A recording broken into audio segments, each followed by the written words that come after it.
You wonder how much of a difference accidents make.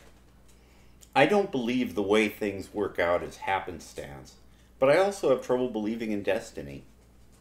One day, Mum decided we needed a new kettle, and that set everything off. What if she'd decided that a week earlier, or a day later? I don't know. Of course, this was before I met your grandmother. Do you want to know how it all happened? All right, I'll tell you, but it's a long story. My mother, your great-grandmother, was a barber and a dentist. She and Father had a farm, a freehold, I'm proud to say, and kept some pigs until the fever came and took Father and my little brother with it. I was 9 then. After that, Mum traded the farm for a wagon and mules and razors and scissors. We traveled a circuit around the area, cutting hair, drawing teeth, sometimes doing surgery. She was teaching me to sharpen her razors, but it went slow because I wasn't very good at it. It takes a steady hand and a good eye, and as you grow up, you'll learn that you can't be good at everything. There was a smith in Greenmere, one of our regular stops. He was a good smith, too. Old, but he could pound you out a dozen nails while you were saying good morning. Mum had decided we needed that new kettle, so while we were in town, she sent me over there to try to work out a deal. His smithy was next to an empty lot on one side and a cobbler named Forrest on the other. We hobbled the mules, drew water for them in the town well, and left them to graze in the lot while Mum went to see who needed a molar cut or a beard pulled. I went to the smithy, full of a kid's confidence that I would emerge with a bargain for a kettle that would make Mum beam with pride. It was hot in there, and Smith had his back to me, so I couldn't tell what he was hammering on. I stepped between the concrete blocks and the stool he wasn't using, and saw a sword on the anvil. At about the same time, he noticed me and said, "Whatever you want, I don't have time, boy." "That's a sword," I said. And people say today's youth are ignorant. "I want to come back day after tomorrow." "I didn't know you made swords." He straightened up and twisted both ways as if stiff. Then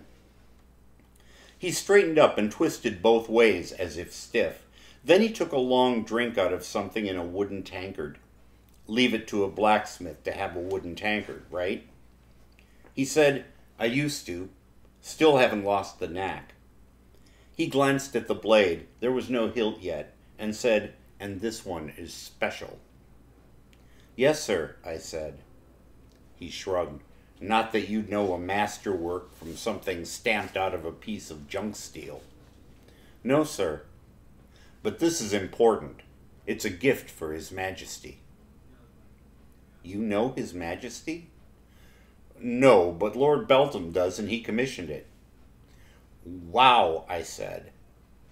He seemed pleased at how impressed I was. He wiped his hands on his apron and said, "What is it you want?" "A kettle." "That means a sand mold." "Yes, sir."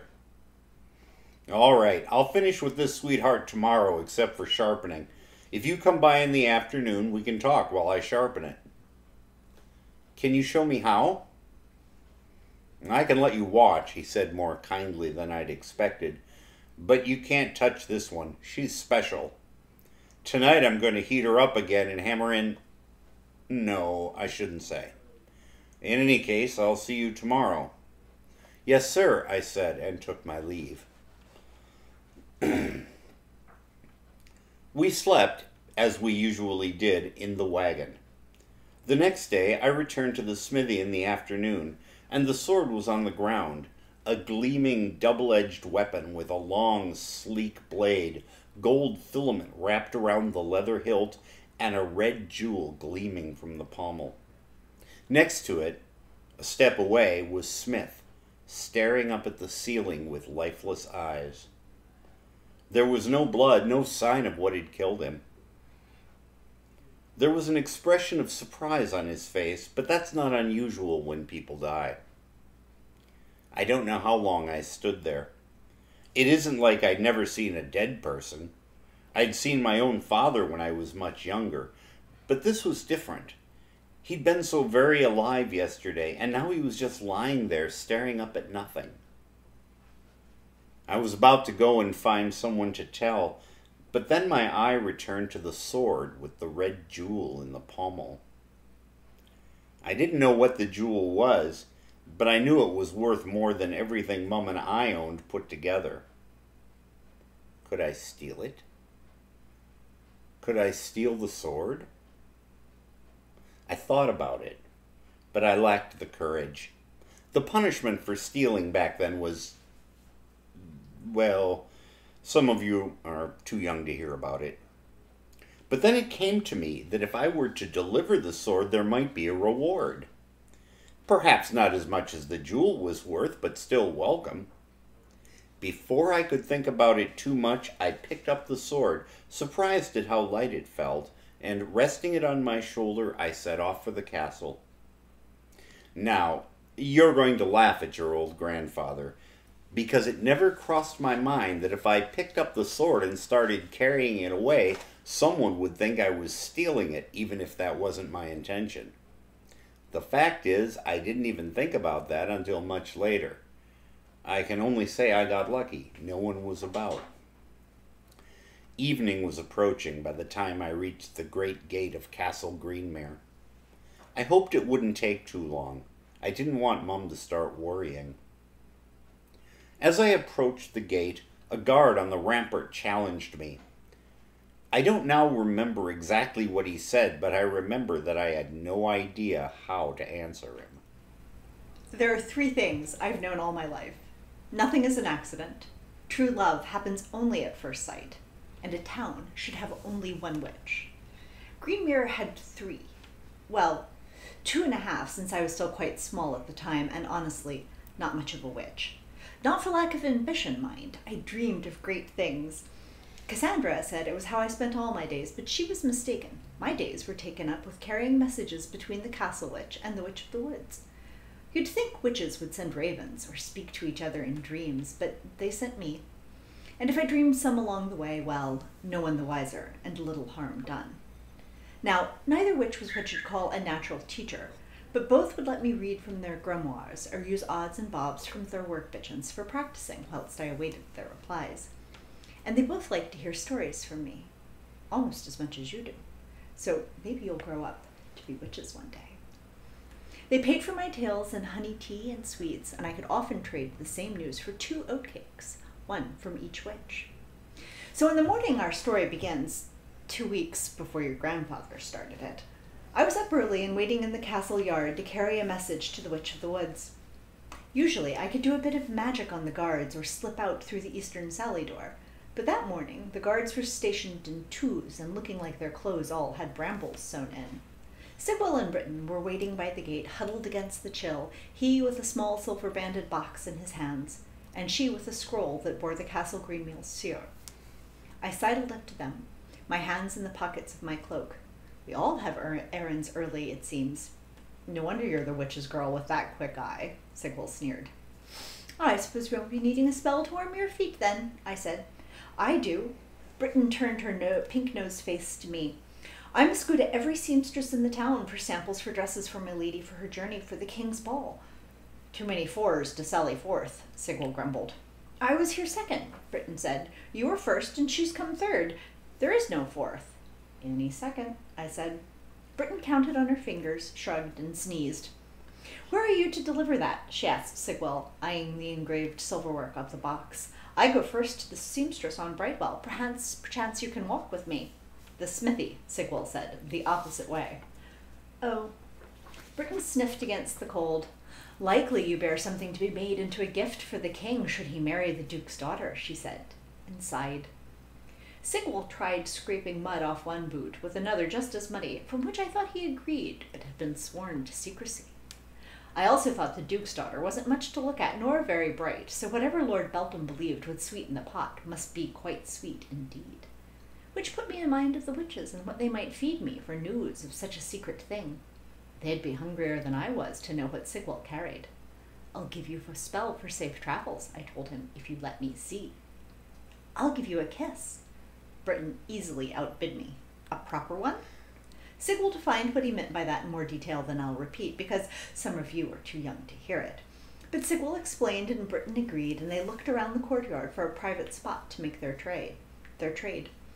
"I'll hold that box for you," I suggested, "since you'll need your hands free." "He will?" Britain's nose pink had spread to her cheeks and almost her eyes. "If he knows how to kiss, he will," I said. She blushed, collared a kerchief, and reached for him. He gave the box to me. They nipped into the stables, and I felt along the metal hasps for the bar that held them penned. I magicked the silver into ribbon and pulled it free.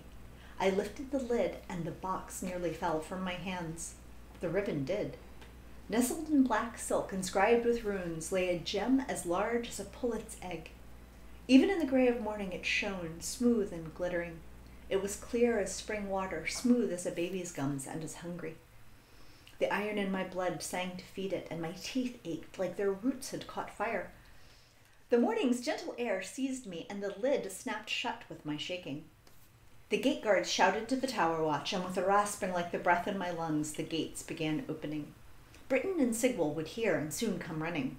I dropped to my knees. I could see the mud in my groping hands only in shades of red. I picked up a thing that looked more like a snake or a twisted vein than a ribbon and threaded it with trembling fingers back through the rings that formed the casket's hinge. I'd just gotten it in place when a shout from Sigwell almost cost me the whole thing. "I kept the key with me, witchling." He took the box from my hands. "Only Britain gets to see. And I know all there is to know about kissing," he added, whispering. "So don't go thinking you taught me anything." I nodded, and the box's spine fluttered in the wind. It took all my will to turn it back to silver. I would have but little strength left if Britain needed comforting.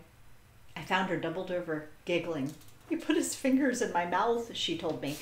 "And no, before you ask me, that's not how kissing's done properly."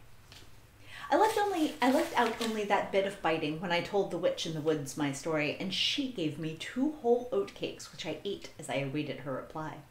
I gave it and the same tale to the castle witch, but she smashed a pitcher and gave me no sweets or honey tea, and I surmised the witches had learned to speak into each other's dreams at last and made an accounting.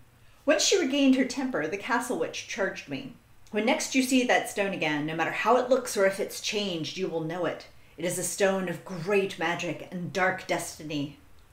I was pretty sure I'd told her that, but I didn't think it wise to say. And that's why, when I first saw it again from the tower window 2 weeks later, worked into the pommel of a gold filament-wrapped sword with a leather hilt and a curved, single-edged blade as long as my arm, I knew 2 things. That destiny had arrived at our castle gate in not at all the usual way, and that the guards would take both sword and head from the lad unless I acted.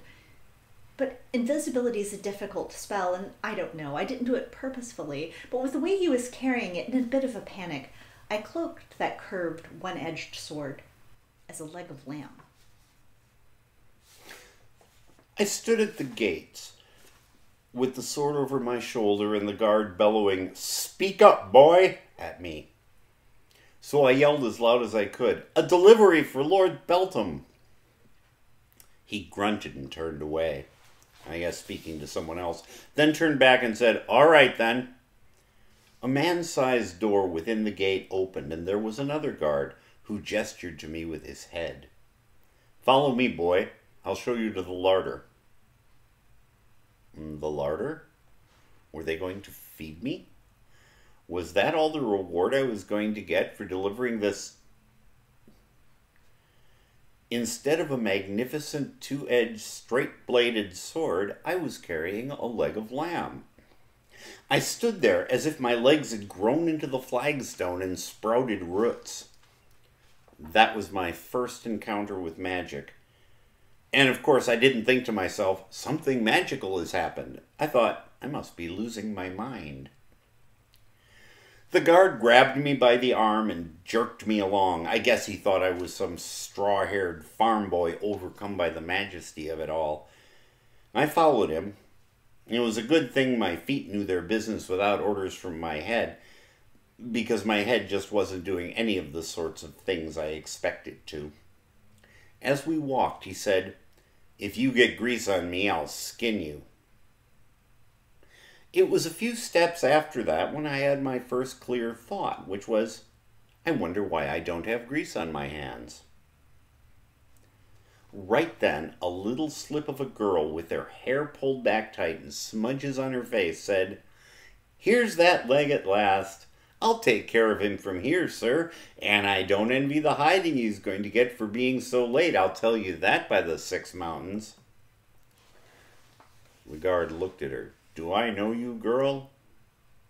"Why, no, sir, I don't think you do, but you know the corn twists you ate last night. You made those?" She curtsied, looking smug. "What's for tonight, then?" "Ah, wouldn't you like to know? Now, if I don't get this boy and his haunch to where they're expected, he won't be the only one getting a beating today." The guard grunted, nodded, and said, "All right, then, but mind you show him out, too." "Oh, I will be sure to, sir." The guard went on his way. The kitchen girl looked at me, shook her head. "Well, if you aren't the most empty-headed blank page I've ever met, what did you think you were doing bringing that right up to the door of the castle?" I opened and closed my mouth a couple of times, trying to find words. I managed to get as far as, "When I got here, it wasn't—" "Oh, hush," she said. "Come with me."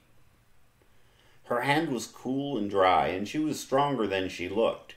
She brought me through a maze of passages to a narrow spiral stairway of stone, and as we climbed, there was a jarring feeling and a clank. The leg of lamb was now a sword again.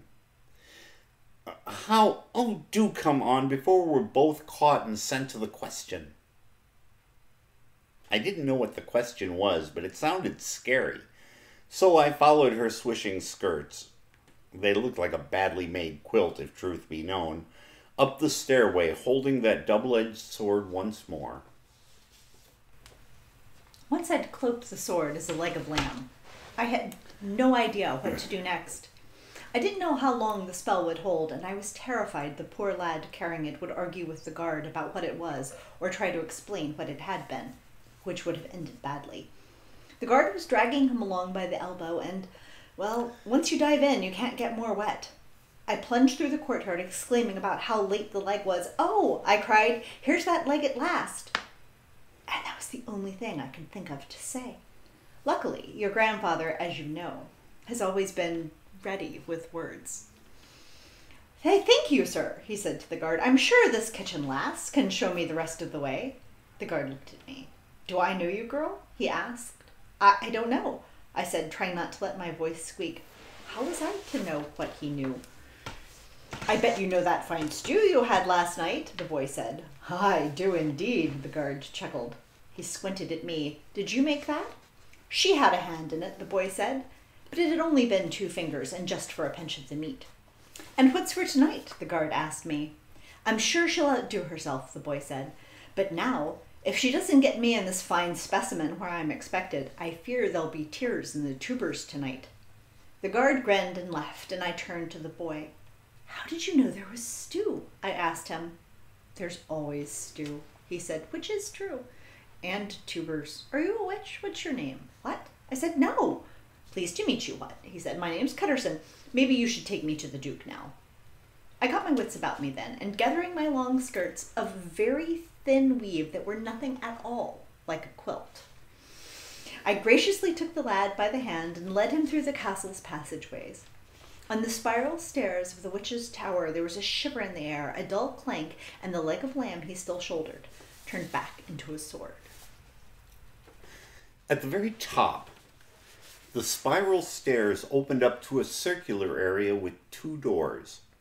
She led the way toward one, then stopped and pointed to the other. "That is my room. Never go in there, do you understand?" No, I didn't understand. I hadn't understood anything since my sword had turned into a leg of lamb, and I had understood even less since it had turned back. I stood there, staring at the door. I stood there, staring at the door she was pointing at, and trying to make sense of the door, the sword on my shoulder, or anything else. "Well," she said, and I don't know why. I started to get annoyed. I looked at her. Look, what? What am I doing here? Where are you taking me and why? Who are you? I'm the girl saving your life, you imbecile. Or at least I would be if you'd cooperate a little. How did my sword turn into a leg of lamb? It didn't. I just made it look like one. Now, you're a witch! Of course I'm a witch, you flat-headed Ligelfish. And if you keep standing here at the top of the stairway, someone will see us, and even I won't be able to save you. Now look, that is my room. Don't go in there. I'm taking you to this room. It has a window, so if you don't want to be sensible, you can just jump out of it and crack your empty head on the stones and be done. If you do want to be sensible, maybe I can get you out of this alive. Now follow me. The castle witch will know what to do about all this. I hesitated a moment longer, still annoyed, still confused, but now also a little scared. But then I nodded. All right, what? I said. She opened the door, and I followed her through to books. I had no idea there were so many books in the world. I mean, we had books. A whole shelf of them in the cottage, and Mum still kept 5 in a box. One was Your Place in the World that I learned to read from. Another was... I'm sorry, I'm distracted. I have to tell you, kids, I know you've grown up with books, but I didn't, and you could have thrown me half an acre to see all of them. Whole shelves, whole walls. I almost didn't notice anything else, so there was plenty to notice. I said, have you... If you ask me if I've read all of these, she said, I will turn you into a leg of lamb. Sit on that stool. At first, I didn't see the stool. It was like all of those books dazzled me. But then I did and sat. Don't touch anything, she said. If you do, it'll most likely kill you. My head was already spinning too much for that to have any effect. I looked at the bench behind her, full of candles and wooden rods painted various colors, and pens and paper and clear bowls and ceramic bowls and rows of jars.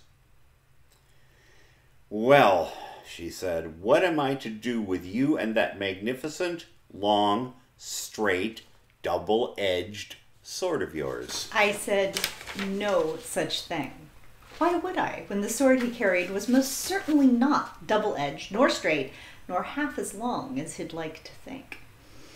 I courteously offered the boy a seat, and he sat, his dark eyes blank as an empty page and as frightening.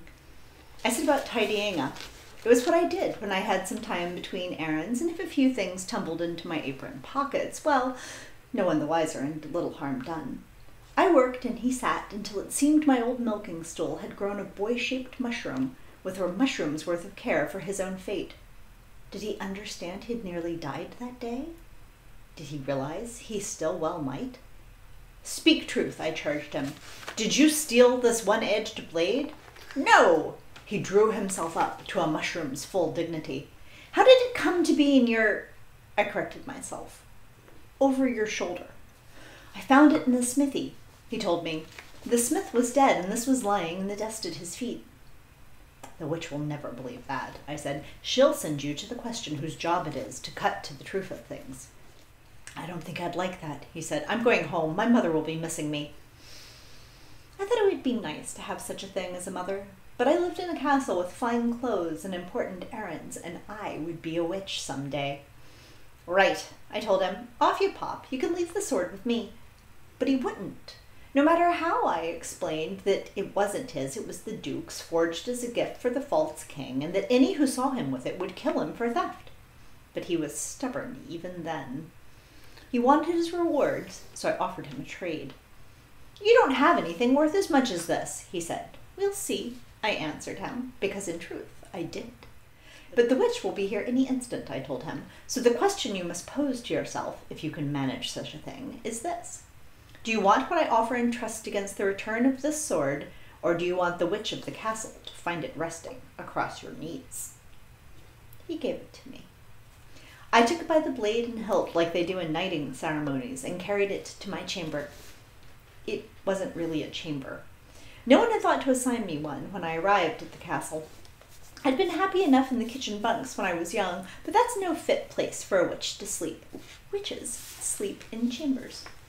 I had fashioned mine from magic and a garderobe too high for anyone to want to take a seat, and so, happily for my purposes, unused for its.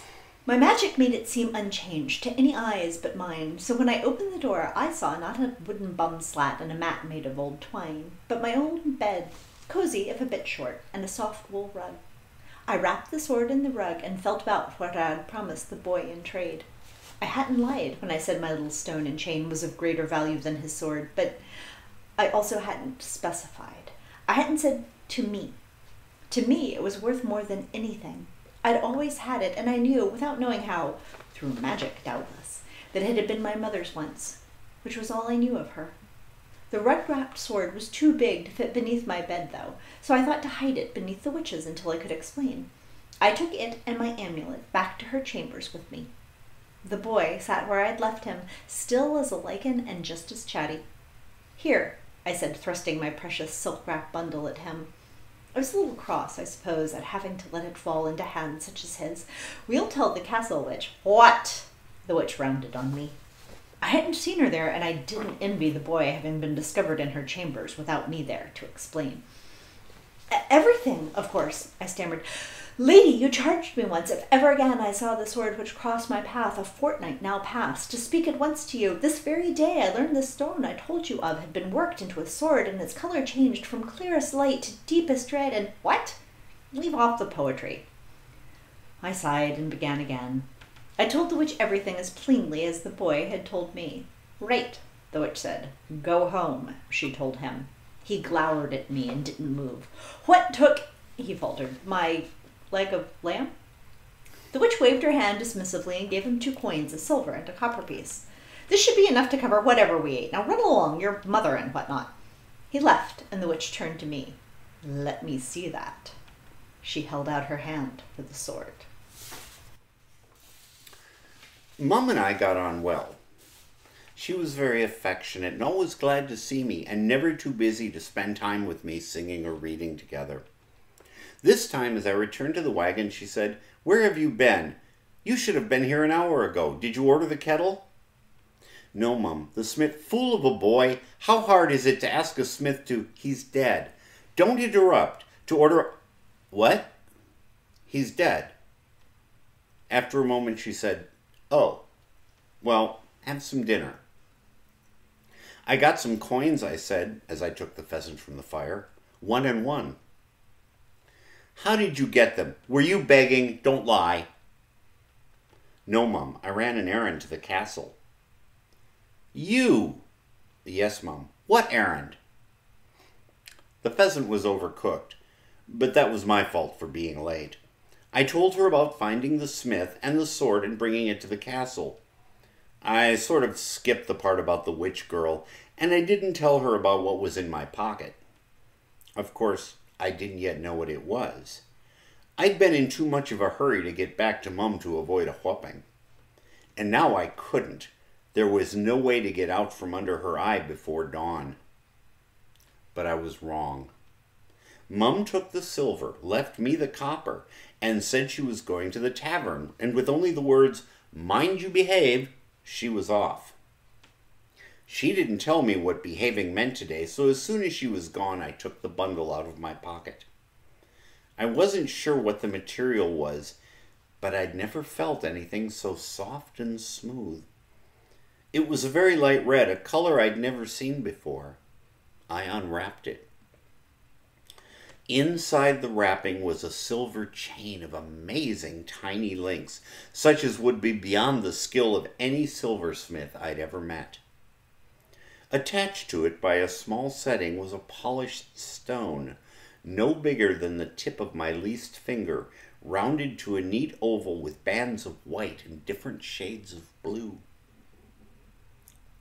I held it in my palm, then slipped the chain over my head. I've thought about that moment for years. and I still don't think I can describe it. Did you ever look up at the stars and think about how tiny you are? Remember when we took you out on the Tribute Mountain River and we hit the rapids and the raft started spinning? Remember when Diffon the Belly Singer performed at the Bent Oak and his voice seemed to fill your whole body? Do you remember the first time you suddenly understood how letters formed words and it seemed as if an entire world had opened up? It was like that, like all of those at once. It seemed like I was shouting, though I don't think I made a sound. I was shaking, but I'm pretty sure I didn't move. The world spun around me, though my eyes were closed. That's as close as I can come. After some amount of time, from the sun it must have been more than an hour, I started to come back to myself. The day was bright, a little cold, windy. I took a deep breath, let it out, and turned back toward the wagon. That's when things got strange. I could see a line between me and the wagon. No, it wasn't see exactly, more like feel it, like I was aware of it. It was a connection that seemed like I could do something. I didn't know what or how, but it was there. Then I looked at Corky, the older of the mules, and the line with the wagon was gone, but I was connected to the mule. Then I tried it with one of the ducks in the pond across the way, then with the door of the tailor shop. Whatever I turned my attention to, there was that sense of connection. It was a strange feeling, and I liked it. I took the pendant off to see if the feeling would go away, and it did, only not completely. I was still aware of a sort of association between me and anything I focused on. Not as intense and easier to ignore, but it was there. I wondered what it meant. The witch girl, what, would know. I thought about going back to the castle to ask her, but she kept talking about how they'd torture or kill me there. But then I realized that the whole point of her giving it to me was so that I had something of hers while she held something of mine, which meant that sooner or later she would come and find me. All I had to do was wait. The witch hadn't been as pleased as I had hoped she'd be by my cunning in securing the stone and the sword, but I didn't stand there disappointed for more than a moment's breath, because the sword spoke to me. Not in words, but I heard it all the same. Hide me, it said. I don't know where it is, I told the witch. It seemed the right thing to obey when a sword talks to you. I'll just go put this rug in my chambers and return. The witch reached for me, and I don't know how to explain what happened then, except to say that the bundled sword somehow knocked my legs from beneath me. I tripped, tried to right myself, tumbled, and fell. The sword leapt from its wrappings and slid. It came to rest under a claw-footed chest, and the witch rounded on me. Her eyes were flushed and quips of hair stuck to her forehead. I scrambled to standing, curtsied, stammered, and stopped. "Give me the thirst stone," the witch cried. "She wants me for her own," the sword said. "She intends to claim me." The witch's face changed. The whole witch changed. I could almost see her hair slide back into place. The pink washed from her cheeks. "That stone killed the smith," she said sweetly. "It will drink you dry. You don't want it." I told her I did, that it talked to me. "You can't trust it," she said. I said that I did trust it. It had trusted me even after I'd magicked it into a leg of lamb. "You did what?" "I magicked the sword into a leg of lamb." "You can't do that. You're not a witch." "I'm a witch in training." "You most certainly are not. That boy you brought up here, though." He smelled of it. "Oh, he's not a witch," I explained. "I am, or I will be. He just saw things the way I said they would be." Quick as a whip, the witch's hand reached out and yanked my apron off me. I gasped, and the sword keened from its hiding place, but the witch heard nothing.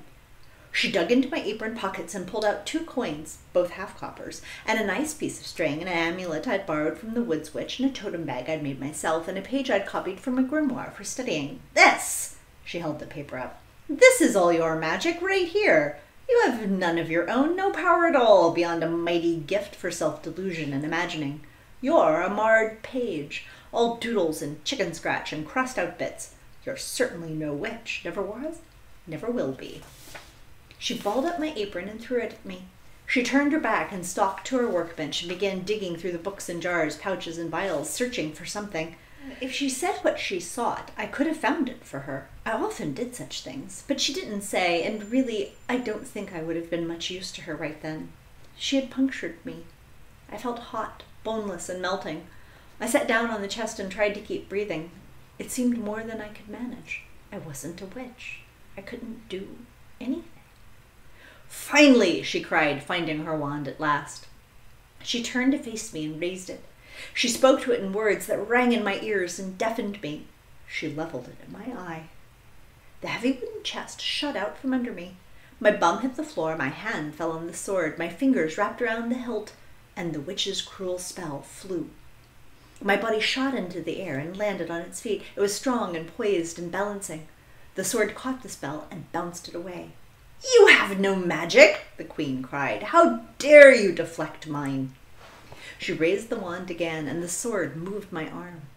My every muscle sprang alive and wary, ready for anything. My mind was miles gone. "Give the sword to me!" the witch screamed. The sword offered to give itself to her, point first through her heart and out the other side, but I told it no. I loved the witch, or I had when I'd had a heart. She had torn it into pieces, but I could not hate her with its shards. I think I knew she was right. I had no magic but hers. Hers and the woods witches. I could run to the woods. Or I could let the castle witch kill me, and know true power at least one time. She called magic to the wand and pointed it at me. I stood ready. She struck, but the sword moved and the spell ricocheted. The witch flung herself out of its path, and the spell flew past me, grazing her hair. Magic splintered against a shelf of books. They drank it in and gleamed deep red, but the witch's hair just caught fire. She dropped her wand and reached for the water pail. "Run!" cried the sword, and I ran. After about half an hour, I came to a sudden and important realization. I hate waiting. Besides, what if Mum came back before the girls showed up? She might decide we're done here, or she might send me off on an errand. On the other hand, I still didn't want to go back to the castle. I pulled the pendant from my pocket and put it on. It was different this time. The feeling, like an extra sense, or maybe an extra limb, grew stronger and reminded me that it had been there the whole time. Once more I turned my attention to various objects around me. The door of the tavern, the town center stone, a fence rail. And once more I felt connections to them. And then I wondered what would happen if instead of looking at something around me, I concentrated on something that wasn't nearby. Like the sword, for example. The instant I thought of it, I felt it. It was a line, a connection between me and the sword. It was so sharp I could almost see it. I knew what direction it was, and I could tell that it was moving. Without even deciding to, I began to move toward it. I set out of the village, going northeast, keeping in mind an image of the sword as I'd seen it lying on the anvil, its bright red jewel, straight, double-edged blade the width of 3 of my fingers and as long as I was tall. Your grandfather is right about what he did, but he's wrong about the sword. I don't think any less of him for it, but yes, it only had one edge, and it was... Yes, I know your grandmother keeps saying it had a single edge. But did you ever fight with it? I'm the one who took it off the dead smith. Then you should have paid better attention. There you go with your shoulds. You should do is get on with the story instead of arguing with me. You're getting bored. Where was I? Yes, I headed northeast out of town and felt that the sword was to my left, toward the castle, but not directly toward it. I started running, not because I felt like I needed to get there quickly, but just because I wanted to, because it was starting to sink in just how exciting this was, that something was going on that might change my whole life. As I started to get winded, I slowed to a jog, then a walk. By that time I had entered the Newland forest. If I'd had any sense, I'd have looked for a path, because it's easier to get lost there than you'd think with a woods that only extends from the fenced road to the Green River. But the direction I needed to go was so clear I just wanted to get there. There are stories about losing your sense of direction in thick, heavy forests, about how you step past some brush or around a tree and suddenly aren't sure which way you're facing. Well, true or not, it didn't happen that time. It was like there was a rope, and all I had to do was keep pulling at it until... She heard me tramping, turned and said, "You!" "Hello, what?" I said. "How did you find me?" "Where are you going?" "I asked first." In all the years between that moment and today, I've never figured out what would have been a good answer to that. I found you by the sword. She hadn't hidden it, at any rate. There it was, resting on her shoulder. "Idiot," she said. "How did you find the sword?" "Magic," I blurted out, because I could think of no other word for it. She stared at me. And maybe if more light had come through the treetops, I could have done a better job of guessing how much of her expression was disbelief and how much was anger. As it was, I had the feeling that I'd said the wrong thing, and I would have unsaid it if I knew how. She opened her mouth, and some sort of premonition that I'm pretty sure had nothing to do with magic convinced me that I didn't want to hear what she was about to say. So I said, "Where are you going?" It worked, and she didn't say whatever it was she'd been going to. She closed her mouth, glared at me, and said, "Come along." Before I could answer, she had turned and headed deeper into the woods. I had fled the castle witch and run to the woods, but once within the forest, my path ran out, my steps slowed, and my courage failed, if I'd ever had any. I'd thought I was brave, but then I'd thought I was a witch, and that the castle witch was kind. But she had tried to kill me. All I'd ever wanted was her love, but I'd set her hair on fire. I get things wrong that way. I sat down on a tree root without even my mother's necklace to comfort me. I'd lost everything, even my way. I rested the sword's blade on my shoulder. Its curve felt almost like an arm around me. It wasn't curved, it was straight with two edges. So answer me this. If it were truly two-edged, why would it bend that way? And how could I have pressed my palm against its one dull side to test the other sharpness on my neck? It would have cut off my hand, not my head. Oh, well, you didn't, did you? There it is on your neck. No, the sword didn't behead anyone then. There's still time. And what about when you killed the two-headed dragon? You took off one head with one head. It was a wyvern. Wyverns have only one head. Exactly. See? Are you going to listen to somebody that can't tell a wyvern from a dragon? Or someone who can't tell a bedroom from a toilet? I don't see legendary creatures everywhere. Mythical. Whatever. You're putting them to sleep. They're already asleep. Oh, so they are. Good. I was afraid we'd be stuck here all day making up stories. What should we do? You still have my mother's pendant. You still have my sword. Do you think the grandchildren will ever want to hear the rest of the story? Would you?